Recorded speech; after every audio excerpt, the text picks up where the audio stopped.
How's it going, everyone? Dr. Frankie Bashan here for another episode of our Matchmaker series. And this is Love, Laughs, and Lessons. And for those of you who don't know who I am, I'm a clinical psychologist. I'm a professional matchmaker, CEO of Little Gay Book and Little Black Book Matchmaking.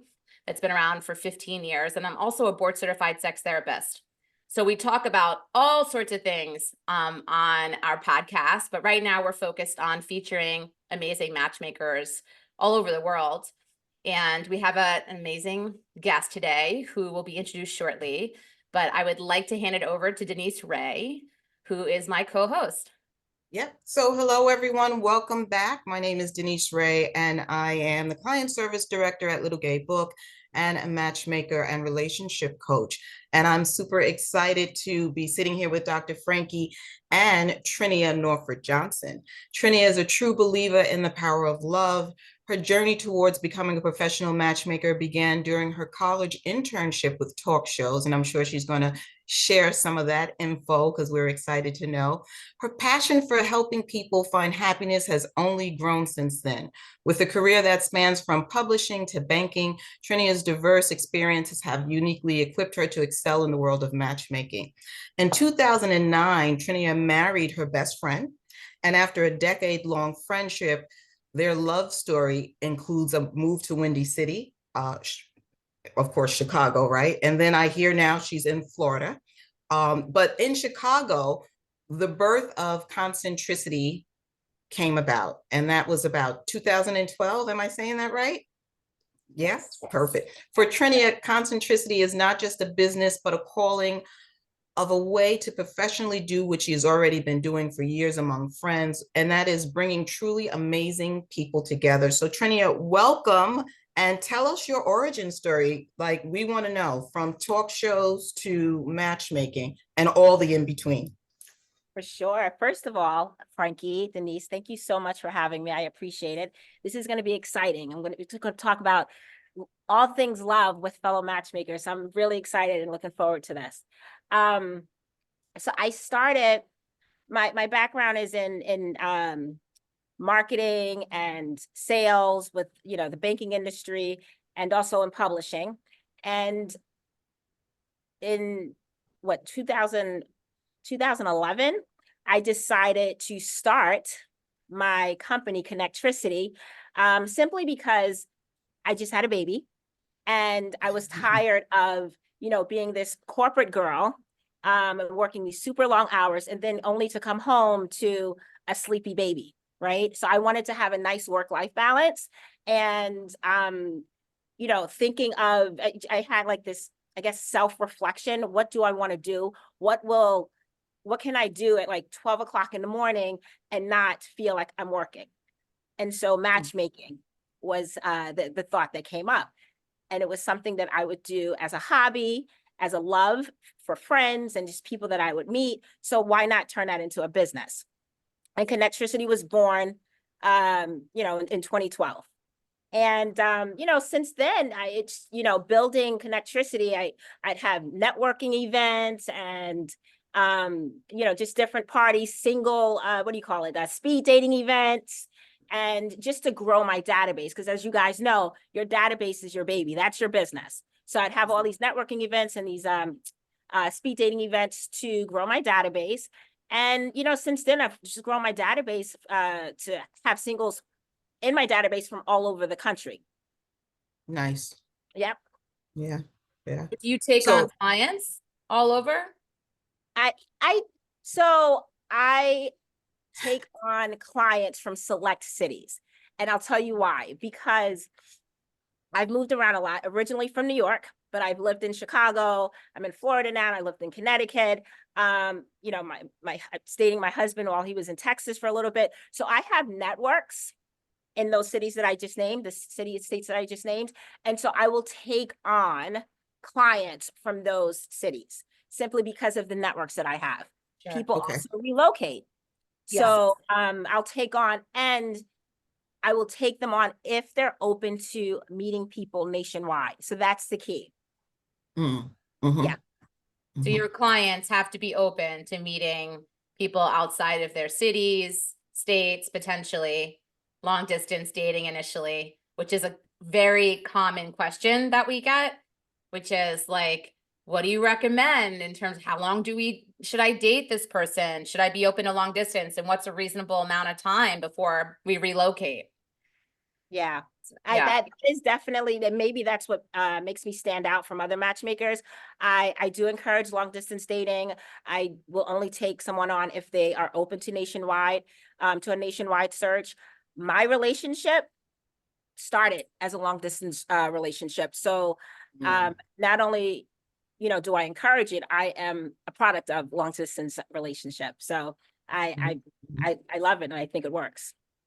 And you were long distance? Sorry, Denise, That's okay. You were long distance for how long before you relocated? We dated for, I want to say, about a year. Okay. Dated for about a year before I decided to move to Columbus, Ohio. So he was in Texas, I was in New York, and we dated for a year. He moved to Columbus, Ohio. This was all for work. And I thought to myself, yeah, this is going wonderfully. I really like him. And I'm going to relocate for him. So I moved to Columbus, Ohio. Amazing. I was going to ask the exact same question. And I think, Frankie, I think we're both of the same mindset. Like, we're all for the long distance relationship as long as there is a ending that, 5 years down the line, you're not still long distance. So a year is usually what usually it what we seems say. like a year is reasonable. Like you can maintain connection and within a year. Beyond a year, it's hard to imagine. Like, it feels like a vacation a lot of the time. Like, you're spending weekends together in different places. Some people who are having long distance relationships will meet in different cities, and it's like you're on vacay all the time. So after a year, I think it's important to feel like you can translate this to like real life. Yeah. I think that it's important with long distance dating is what's key is intentionality, right? Just knowing that there, like you just said it, knowing that there is an end or there's a plan, especially if the relationship is going according to plan. There's a plan to meet in a city, maybe move, relocate to where he is, or he'll relocate to where you are, whatever. But there is a plan for you guys to be together in one city. That is very important because, like you said, it's fun. Especially if you have like a nice, steady life going on, and now you have this guy that you can add to your life. It's fun to meet, and that's exactly what we would do. We would have amazing vacations. His family is from New York, so when he'd come home, we would, go over to his family, he'd come over to my family. It was just always fun things to do.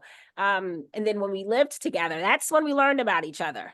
We learned about each other when we lived together.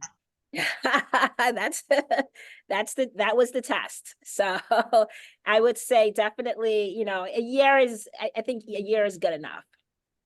Yeah, that the living together part after being apart for a year sounds like that could be like a coursework all on its own. Oh yeah. Yeah. Yeah, that's when you learn about each other. You pick and choose your battles is what I understand from living. Yeah, and that's ongoing. I'm still picking and choosing battles. I'm still picking and choosing battles. So because you're just inevitably going to get annoyed with each other. It's just like part of it. And like at the end of the day, when you're exhausted and depleted, you've been working hard all day. And things that your partner does it's gonna annoy the shit out of you. So what do you do? Especially if you have like strong personality types, right? Yeah, I have a strong personality type. Brad has a strong personality type.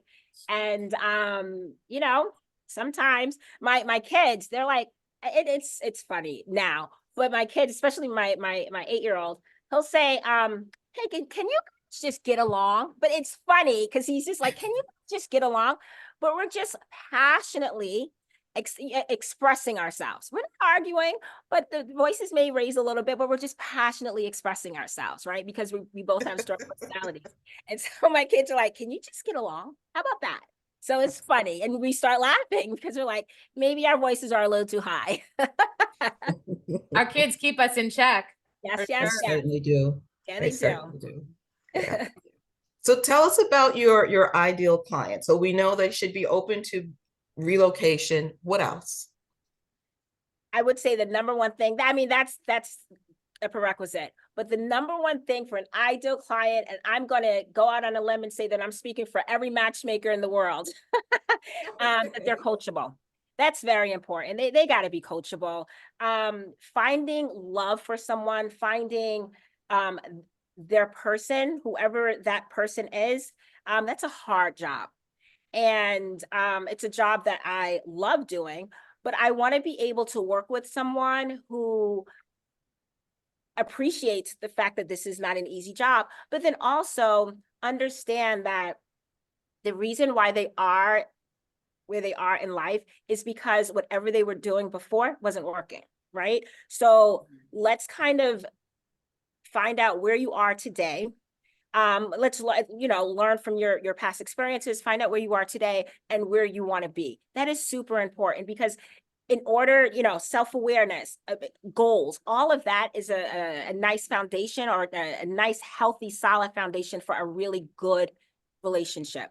And so if I'm not able to coach you and,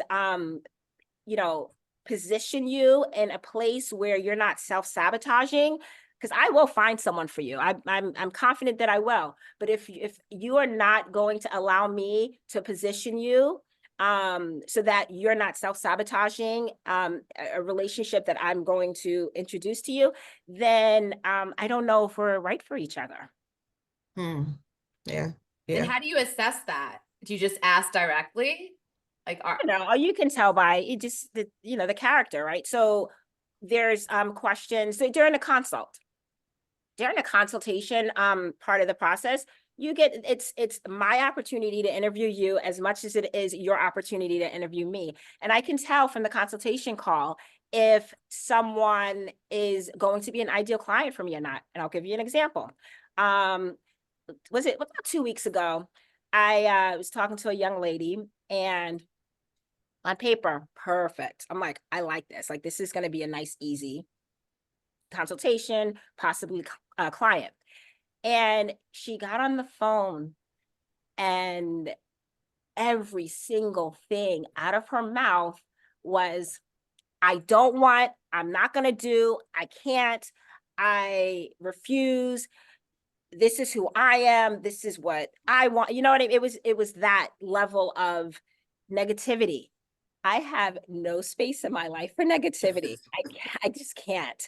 So, and she was talking at me. Again, she probably didn't realize any of this, right? Because this is who she is.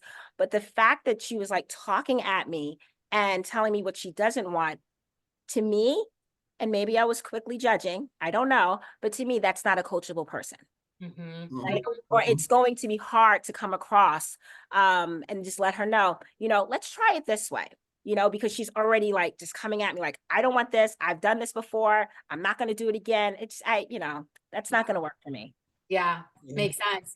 And Yeah. also when you said you were thinking initially, wow, this is going to be an easy client, it made me think like our work is never easy. And when I think of an easy client, it's an enjoyable client. Like Yes. somebody who is open and receptive to our expertise, our guidance, our suggestions. That's what makes an easy client. But to find matches, I can't say never. It's not really that easy. It takes a lot of work, effort, time, energy, from my perspective. Guys, I mean, I feel like finding matches for clients, I say, because I know I said that that's the easy part. I say that because between our extensive network of matchmakers and coaches, and also, our family members, our friends, but our extensive network, and then also the database that we've built over the years, like, Yeah. we can find, and also, I'm not going to take on someone that I can't, that's just not a good avatar for me. Like, if I know that my database will not be able to provide you with what you're looking for, then I'm just not going to take you on, right? So I am not, so between my database and my network, I'm confident that I can find people for you. The question becomes, is that person interested in you, and are you interested in that person? That's where, the challenge comes up. Yeah. or the magic happens. The magic. Right. And I always say we can't predict chemistry as matchmakers. We can look at a ton of variables and look at, you know, data with compatibility and energy and vibe and personality, extroversion, introversion, and so on. But that chemical attraction is not predictable. Between those two people. That's right. That's right. That's Yeah. right. Yeah. Yeah. Yeah. Yeah. So do you work with more men, more women? Is there a niche? Most of my clients are women. Mhm. That being said, I have about 8 active clients now, and 6 of them are women. So yeah, mostly women. As far as a niche or like my avatar, I typically work with women between the ages of 35 and 55. Men and women, professionals. They tend to be professionals. Pretty much all ethnicities. And nationwide. Yeah. Nice. Yeah. Yeah. Yeah. Well, we work with women, Little Gay Book exclusively, the trans women or bi women, lesbians. So By the way, you said you're in Jersey. I have a referral that I want to send you. Please don't make me forget, because I do want to send that over to you. Amazing. She's trans woman. And she's trans woman, and she happens to be my brother's my brother's brother-in-law or sister-in-law, sister-in-law. So yeah, sure. my brother's husband, our way. sister. Yeah. Yeah. Sister. Yeah. So Happy to have her. okay, goody. So you mentioned too, you do speed dating events, which we do also. Okay, really? Yeah. We do them all over the country. And I found it's a way to help people that maybe, right, can't engage in matchmaking services, whether they're not ready to commit to something that is so, right, like you got to create space in your life to actually become a matchmaking client and so on. So sometimes they want something low level commitment, and yeah, it's a way to build your database and so on and give people an opportunity to mix and mingle. So we do that and love it. And where do you offer your events? Are they? So so every city that I've moved to, I would have one. So right now, because I'm in the Fort Lauderdale area, I'll have speed dating events in the Fort Lauderdale area. My speed dating events cater more towards the younger portion of my avatar. It seems to attract younger people here. When I lived in Connecticut, it attracted the older crowd. I don't know. I can't figure out the science there, but and for here, they like the idea of just like meeting people, especially since COVID. Going out and hanging out and meeting people, regardless if it's a connection or not, like they enjoy doing that. So it's been successful in that sense, where people are just meeting people. I'll be honest, I haven't had like a connection, like a love connection from any of the events. But definitely interested the day of, the night of, but then it just kind of fizzles out a little bit. But it's just the kind of the social aspect that the younger people enjoy. How do you know though? Like, we don't always know unless the attendees circle back to us to let us know if they're exclusively dating somebody that they met at our events. We won't otherwise know. So maybe you don't know. Well, yeah, I mean, I guess you're right. Maybe because numbers are exchanged, but I guess it's not. Yeah, you're right, because I don't follow up. I don't. Maybe I should, because that would be a great testimonial. Maybe I should, but it's just, I guess it's the bandwidth, right? Right. But yeah, I guess the feedback is I enjoy the events because of the social aspect of it. So yeah. They're exchanging numbers. Something's happening. People are going on second dates, maybe just not reporting back to you would be my guess. Yeah. I'll take that. Like, we'll find out from like a friend that attended. It's great when it's an email, but oftentimes it's a friend that attended the event with their friend who matched and reports to us that their friend has been in a relationship for 2 years. with somebody that they met at our event. So it's the friend. It's not the Yeah. person, but it's the friend. Interesting. Exactly. I'm like, can you have your friend that matched? You Yeah. know, can you have them circle back to us? Yeah. We want to hear the story. We want to Right. highlight the stories. That Sure. they're happy with their match and in love, and they're not thinking about us matchmakers, right? Anymore. Exactly. Yeah. Yeah. So do many of your clients also do dating apps, or are they just mainly exclusively working with you for match? Yeah. No, so mostly all of them come from dating apps. Maybe they're like exhausted or they're just kind of taking a cleanse from like dating apps. But the majority will all come from dating apps. And I will say that, you know, a good portion of my clients will also be on dating apps while they're doing the matchmaking services, which is fine. I mean, date, it's a numbers game, right? So date until you find someone you want to be exclusive with, and then, you know, turn Yeah. everything off. But yeah. I'm glad to hear you say that when you say date until you find someone that you want to be exclusive with, because that's the part that's missing. I don't know when it evolved that we stopped dating, that we just went into these instant relationships. Yeah. You know, I went out with you one time and now I'm already foreseeing like our entire life together. It's too much. I think I know when it shifted is when it started to feel like, wow, our person isn't out there. You're swiping and swiping and swiping, and you could be swiping for 15 minutes. No, what is that? Swiping, right? Right. And you're just like, wow. So the minute you meet somebody where there's chemistry, you're like, let me lock it down, because who's to say that I might be swiping my whole lifetime before I meet somebody else I have chemistry with. So I think it's just harder to meet people that you feel are compatible. Yeah. But I mean, the problem with that is that number one, you don't know if that person's fully committing to you, right? That's number one. So you're fully committing to someone who's not being, who you don't know if is fully committing to you. And then you also come across as, you know, anxious or desperate. And then so then now the person doesn't get a chance to know who you really are, but all they see is like, you know, you being anxious or desperate. And because of that, it's not going to last, right? No one wants to deal with that.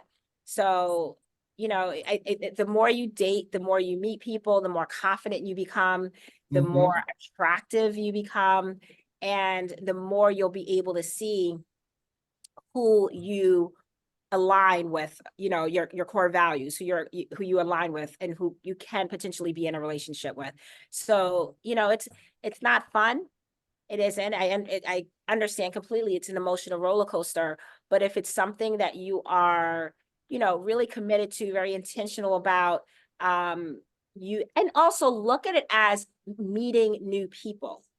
Really, that, you know, I always try to put, you know, the positive spin on anything, right? Because quite frankly, we can make everything into a negative situation. And I don't like people like that, right? So, you know, a positive spin is, you know, yeah, I'm dating a lot of people, or I'm meeting a lot of people. That person may not be a great person for me, right? But maybe that person will be a great person for my friends. I don't know, but you're meeting someone, maybe that person will be a great business partner or just a friend. Who knows? But you're meeting people. And as humans, we crave companionship in different ways, friendships or romantic relationships. But the fact that you're meeting people and you're putting yourself out there, that's what matters, really. And that can be fulfilling, you know? So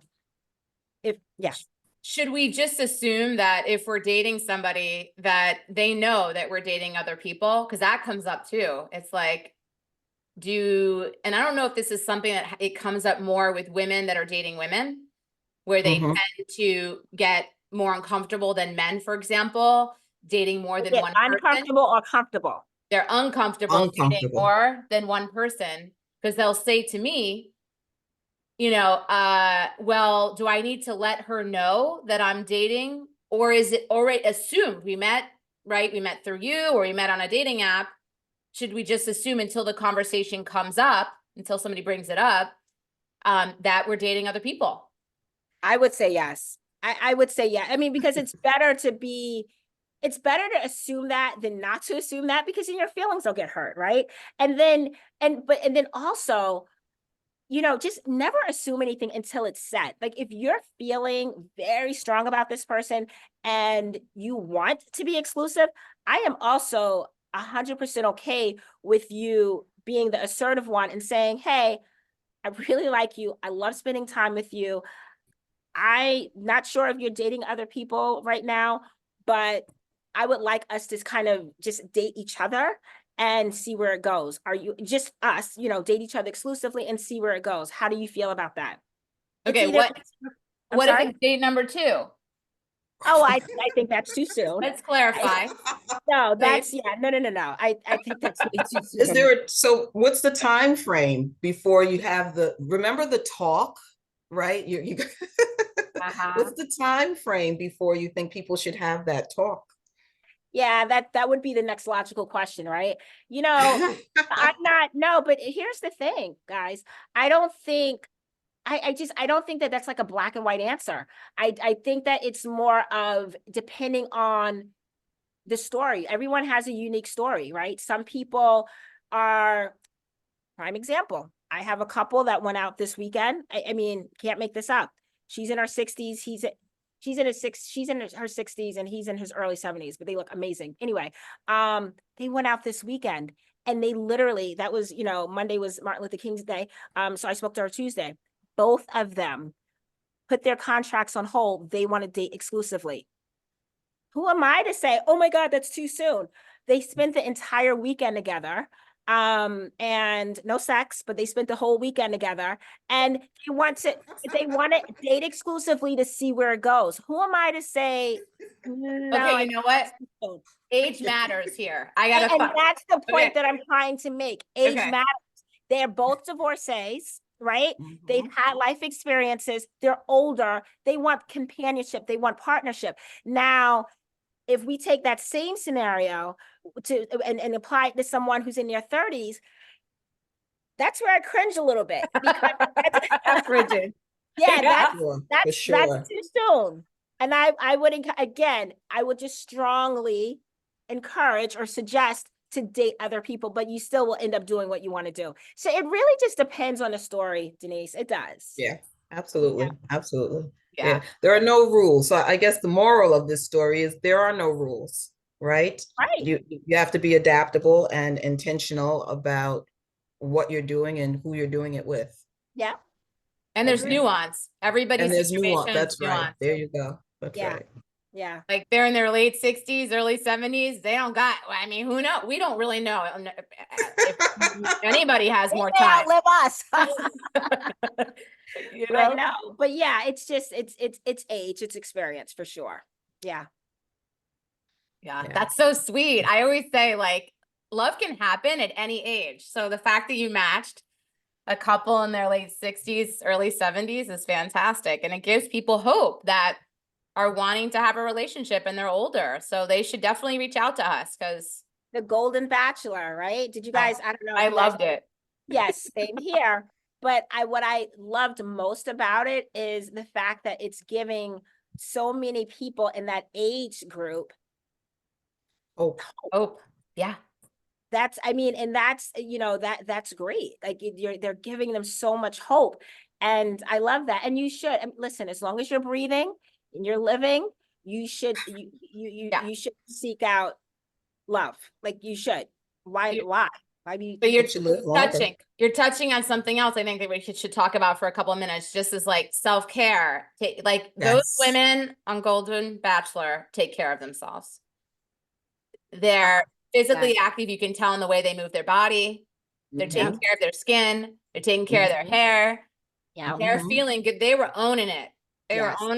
They showed up confidently. So that's important. I love the fact that they, like because I watched other episodes of Bachelor, like that was just like, that's like my guilty pleasure or whatever. But what I liked a lot about that episode is, it's self-care 100%, but also like laughing and friendship and smiling. Like that is also the longevity, joy, and then even like after the rose, right? That's when they all got together. How many friendships formed from that?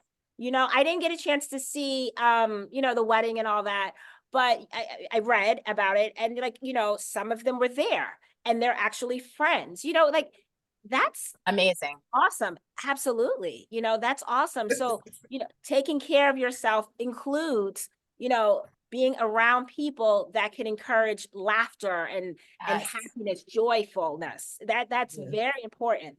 Yeah. So I Yes. loved that about that season. Keep those emotional vampires away.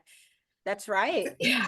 Right. I mean, they were very mature and adult in their behavior. Like I watched their reaction that the rose ceremony, because I don't watch TV very much at all, but that clients were saying, you got to look, you got to watch it. So I did. And that rose ceremony, you were looking at, you're like, your heart is crumbling for the rejected ones, but they were so gracious. Gracious. Oh, Yeah. I watched it because one of my I mean, she's just a database member, but one of my database members was actually on the show. And so she sends me a message saying, I'm going to be on the Golden Bachelor, please watch. And I'm like, okay, sure. And so I watched it initially just for her, but then I'm like, I like this. I'm going to continue watching it. And so I did. But you know, one of the things so I don't watch TV as much as I just read about the little, you know, the shows and stuff. And Mhm. so one of the like the commentary, like it was one of those articles, just, you know, what do you call it? I forget. But anyway, it touched on the Golden Bachelor. And I hated that article because they talked about how fake the women looked and how they, you know, obviously they picked like, you know, the women that, you know, kind of looked very engineered because people don't grow old that way. And, you know, it was kind of like tearing them down a little bit. And I hated that article because listen, quite frankly, you know, again, just going back to self-care, however that looks for you, is all, you know, it is all that matters. So, you know, maybe self-care for someone is getting Botox injections. So what? You that it doesn't matter. Like, okay, you're getting that done. You're taking care of yourself. Maybe you don't like having the resting frown, you know, the frowns lines in your face when you're in your resting face and you have the means to do so, then okay, do it. I don't, you know, eating right, you know, exercising, like all of those things can be attainable by anyone. And yeah. so I didn't like the negativity that came from that article about, you know, people, you know, how they were taking care of themselves and how much money they were investing in taking care of themselves. So what? If you So have the what? means, why Yeah, not do it, you know? that's And right. why Put your knock each best foot other? forward. Why do we And have to why knock not each each other? other? It's like And it it's was a woman, you know, right, Who writer, wrote it? reporter. Yeah. yeah. Yeah. Too And bad. I like your point too. My earring is just completely, I don't know what's going on. But anyway, I like your point in that self-care can look different for people. It could be Botox for one person. It could be facials for another. They don't want to do Botox or filler, but Mhm. all of it is helping to make us feel better about ourselves, feel Confidence, more that's right. confident. Yeah. Yeah, absolutely. Absolutely. And we are the first relationship, right? So we always say the first relationship you form is with the matchmaker, but the first relationship that you form outside, you know, to create an outside relationship is with yourself. And if you're not loving on you, who is? Yep. Exactly. You got to love yourself You first. gotta love yourself Absolutely. first. Yeah. Self-awareness is very important. That's actually the first topic that I talk about in my group coaching sessions. The first group, it's self-awareness and setting goals, setting relationship goals. Like that's the first topic that I touch upon because you know, to your point, Denise, you need to be 100% self-aware of what your strengths are so that you know what you bring to the table. Because if you don't know your strengths, if you don't know your strengths and you're like, oh, I want to be in a relationship, then you're going to enter into a relationship and you're going to become whatever that person wants you to become. Whatever he is or she, that's what you're going to become because you don't even know who you are. And that reminds me of, please, I hope you guys saw this movie. It's an old movie, but it reminds me of a scene. Runaway Bride, please say yes. Someone, Yes, no? but I don't remember it. I saw it, but I don't remember it. Julia Roberts. Yes. Okay. Mhm. So the whole premise of the movie was I'm a huge movie buff. I love movies. So the whole premise of the movie was she would enter these relationships, and as soon as they asked her to marry them, she would run. Hence the runaway bride. She never Right. ever like made it to the altar with anyone. And so you know, she had like this self-reflecting moment at a restaurant where the waitress asked a very simple question: how do you take your eggs? And she couldn't answer that question because every relationship that she was in, she would say, oh, however he's taking it, I'll have it that the same way. So I know that's a very simple example, but the fact that she didn't even know what type of egg she liked, because she was always becoming someone else, whoever she dated, it's just it just shows you how not knowing who you are and not knowing your strengths prevents you from setting, you know, relationship goals. Yeah. And that's just, you know, Yeah. that's simply it. So And yeah. how do you find out who you are, what your strengths are? What do you suggest that people do? So we have worksheets, you know, it's just self-reflecting, you know, questions where I have people kind of reflect on their past experiences, their relationships, and you know, what worked, what didn't work. What we all have, you know, emotional baggage, personal like emotional baggage. What are we holding on to right now that we bring into our current relationships, like these self-sabotaging, you know, habits that we have. So it's just kind of like reflecting on the past, owning it, because I mean, you don't have to get rid of it. I mean, we are who we are because of our past, but reflecting on the past, owning it, and communicating it, you know, potentially to the partner, and just making sure, keeping it in check, making sure that you're not bringing the fact that your ex, and you are the reason why he's your ex is due to infidelity issues. You're not bringing that into your new relationship, right? Because just because your ex cheated doesn't mean that your current guy is going to cheat. That's not how it works, right? So just, you know, taking that experience, understanding it, owning it, and then being able to identify red flags, right? So that, okay, I got cheated on once before. I don't ever want to be cheated on again. That was a horrible experience. So now that I know, you know, the fact that he's taking a long time to call me, he's not consistent in his communication or his behavior, those are flags. And I am not going to allow myself to continue in a relationship where I don't feel secure in it, right? So that's how you turn it around versus staying in the relationship and having that anxious attachment style. What are you doing? Where are you going? Why haven't you called me? It's you know, every hour. We don't Let want me that. check your phone. Let me check your Let pockets. me Let me check check your your phone. wallet. Let me add stalk you to you. my 360. Like, Yeah, exactly. Yep. so good. So I hope folks are taking some notes, because Trenia, you're touching on some really important ideas and approaches and how to be more successful at dating. So how can folks reach you, find you? What's your social media? On Instagram, Connectricity. So it's Connectricity, Connectricity, Connectricity. I'm on LinkedIn under my name, Trenia Johnson-Norford, and you know, Facebook, Connectricity, and or you can just go to my site, connectricitymatch.com or TreniaNorford.com. I just recently created a new website for my coaching. So it's TreniaNorford.com for coaching and Connectricity Match for matchmaking. Matchmaking. Amazing. Wonderful. And single session coaching, group coaching, matchmaking. Yep. Yes. That's it for now. I'm excited to say that I am in the process of launching a digital course. So more to come on that. And, you know, the launch date's March 5th.